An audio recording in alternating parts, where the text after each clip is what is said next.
All right, let's talk about art. But we're going to do it in a way that totally flips the script on what we usually think art is for. We're going to explore this incredible, ancient Indian idea that says art isn't just about being beautiful. Nope, it's about being an experience, something you can almost taste, like a specific flavor. It's fascinating stuff, so let's jump right in. So here's our game plan. First up, we're going to poke some holes in that old idea that art's main job is to be beautiful. From there, we'll get into the main event, this amazing concept called rasa, which literally means emotional flavor. Then, believe it or not, we'll look at the 9 distinct flavors that art can create. We'll even see how artists pull this off, and stick around, because by the end, you'll have this incredible new tool for looking at, well, pretty much any art you come across. Okay, let's kick things off. Section 1, Art Beyond Beauty. And yeah, we're diving right into the deep end by questioning probably the biggest assumption most of us have about what art is supposed to do. So let me ask you this, straight up. Is the whole point of art just to be beautiful? I mean, really think about it. What about that horror movie that had you hiding behind the couch? Or a gut-wrenching tragedy that made you cry? Or, a sharp political cartoon that made you angry? Beautiful is probably the last word you'd use, right? No, they're designed to make you feel something powerful. Fear, sadness, outrage. So if it's not always about beauty, then what is it about? And this really gets to the heart of 2 totally different ways of thinking. On one hand, you've got the common view, which a lot of us grew up with, The idea that art equals beauty. Its goal is harmony, pleasure, all that good stuff. But on the other hand, there's this much, much broader view, and this is where Indian aesthetic theory really shines. It says, hold on, art is about evoking emotion. The goal isn't just to feel good, it's about the full spectrum of experience and sensation. Okay, so if we're going to talk about all these other experiences, the scary, the sad, the heroic, we need a new framework, right? Well, this is where ancient Indian thinkers came up with something absolutely brilliant. It's called the theory of rasa. Now, the word rasa is so cool because it literally means juice or essence. But the best translation is flavor. And isn't that just a perfect metaphor? Rasa is the specific emotional flavor that a piece of art creates in a responsive audience. So when you're engaging with art, you're not just a passive observer. You're actually tasting it. And here's what's so important to get. This flavor isn't just sitting there in the painting or the movie. It's a co-creation. It's a collaboration. Think of it like this. The art provides the ingredients, the plot, the characters, the music, but you, the audience, you bring the heat. You bring your empathy, your imagination.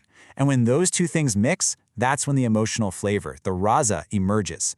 It becomes this universal experience. And this isn't some vague philosophical idea. Oh no, the theorists who developed this were incredibly systematic. They actually created a map of the entire aesthetic landscape. They cataloged 9, count 'em, 9 core emotional flavors that art can create. Just look at this list. It covers the whole human experience. You've got Shringara, which is that romantic, lovey-dovey flavor. But right alongside it, you have Bhayanika. That's the flavor of pure terror you get from a fantastic horror movie. You've got Karna, the tragic flavor of a heartbreaking story. And Veera, that fist-pumping heroic feeling from an action flick. See, this system gives us a real vocabulary to talk about everything art does to us, way beyond just saying, oh, that was beautiful. Right. So the big question is, how does an artist actually cook up one of these specific flavors? Well, the masters know it's not about hitting you over the head with it. They don't just tell you, feel sad now. The real secret, the magic ingredient, is the art of suggestion. And that brings us to our next key term, Dvani. Dvani literally means echo or resonance, and it's basically the high art of show, don't tell. It's all about implication. A brilliant filmmaker won't have a character say, I'm so sad. Instead, they'll use the rainy setting, the slow mournful music, a single tear. They suggest sadness, and by doing that, they let that tragic flavor, that karuna, echo inside of you. I love this quote because it just nails the concept. Dvani is the echo of a bell long after it has been struck. It's not the initial clang, it's that shimmering hum that stays in the air. You know that feeling, right? When a movie ends, but you're still thinking about it hours or even days later, that emotional aftertaste, that is Dvani. That's the mark of true artistry. So, let's bring this all home. Why are we talking about these ancient Sanskrit terms? Because this isn't just some dusty old theory for a history book. It's a genuinely useful, powerful lens you can start using right now to appreciate the art all around you. Okay, so what are the big takeaways here?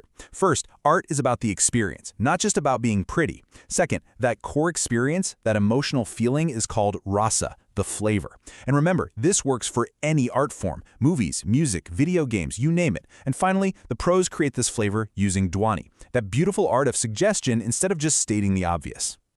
So here's my challenge to you, that next time you finish a movie or a song or a book, try this out.